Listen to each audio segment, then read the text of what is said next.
يا ذوك الهضارين انا راني صابر بس النوافلي حطوها بالتسعين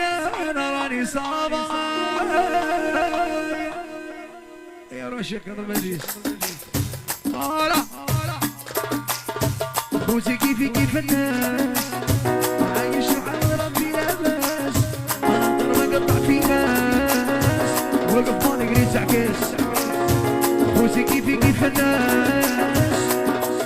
لاباس ما نقدر ما نقطع في ناس وقف ما نقري تعكس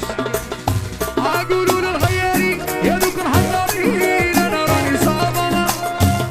يا بس الدولة كفين هلي صومي لي هني قال لي الراس مو برا والراس وديما الراس ديما الراس والراس مالك ما عندهاش